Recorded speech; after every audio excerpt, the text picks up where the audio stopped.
Hi, I'm Yannis, and in the next 5-10 minutes, I'll give you an idea about my research. The aim of my research was to conduct research in order to integrate sustainability in organizational processes. And I was lucky enough to collaborate with the sustainability teams of ASICS and ABB in integrating sustainability in the organization. So, the main issue identified in the integration of sustainability is that sustainability people are focused more on the knowing than the doing aspect. Sustainability people analyze implementation to identify risks and opportunities. And that communicate to the functions and the risks and opportunities identified are communicated to the functions that need to take action, as long as with other functions that have to communicate information. And after that, this is filtered. This information is filtered according to the functional priorities, and they make the decision that leads to implementation. And then they filter according to the priorities and make the decision. And sustainability people focus mostly on the green part, on about the knowing part, and I think they need to consider the red part about the people they have to influence, what are the priorities.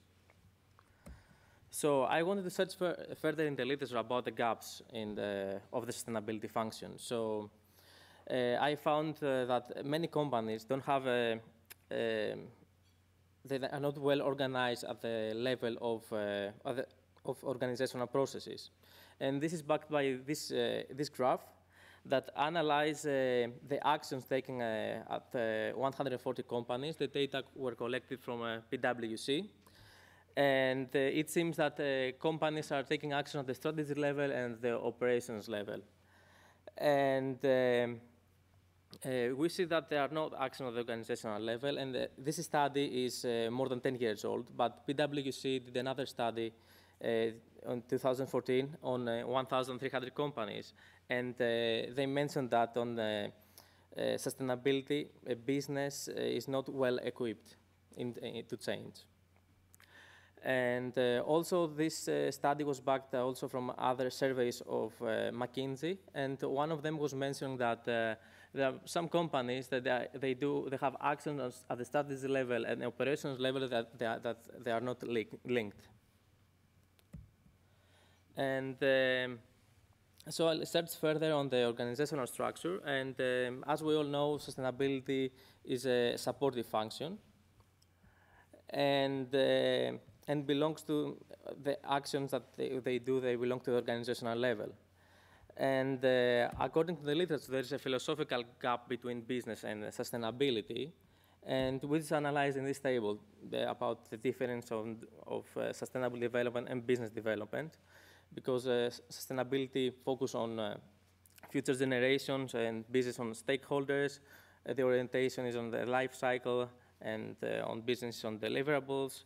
The focus of sustainability is on people, planet, profit, and for business, the business scope, time and budget, and there's a measurements difference also.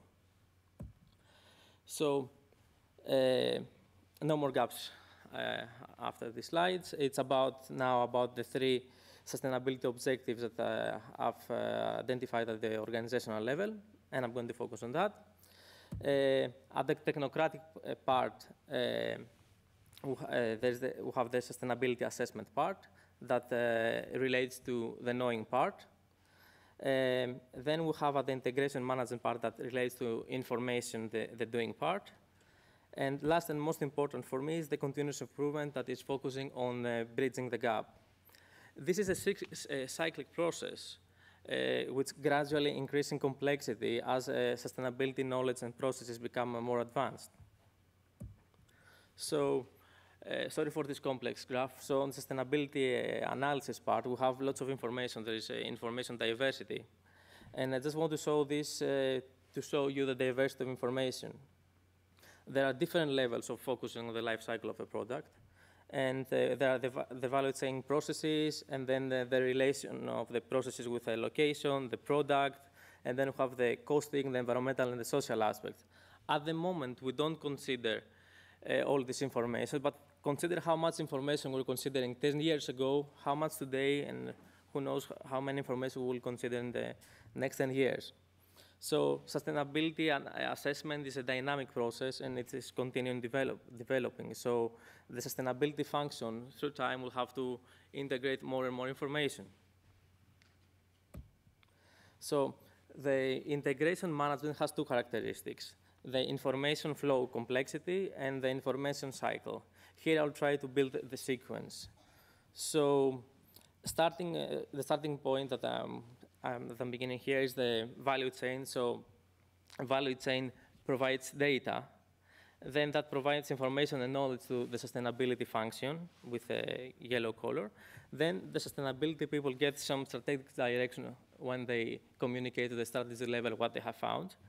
And then they inform the functions on what they have to do, and they try to influence their decision making. Again, consider the sustainability function with how many departments or functions was interrelating 5 or 10 years ago, how much now and how much in the future. It's through time, the sustainability function will communicate with all the functions. And the last one is to communicate the decisions and activity levels, and then we have this cycle. As the organization is functioning, there are some capitals that are affected. And for me, the most important is the intellectual capital, because it relates to the human factor, because human factor can influence the rest of the capitals. And as I said, this is a cyclical process, and as the knowing-doing part takes place, the intellectual capital is developing.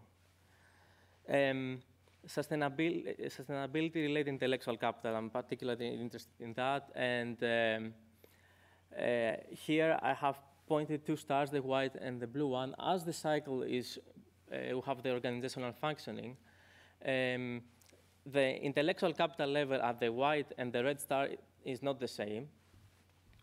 At the stars point, we have the static intellectual capital, and what happens in between and has the intellectual capital is the dynamic part. Through my research, I have developed some factors on assessing the intellectual capital and see the static points to identify where are the issues with knowledge and where we can improve. And also analyzing the dynamic part that is about bridging the gap between knowing and doing. And this is my main message. Thank you very much.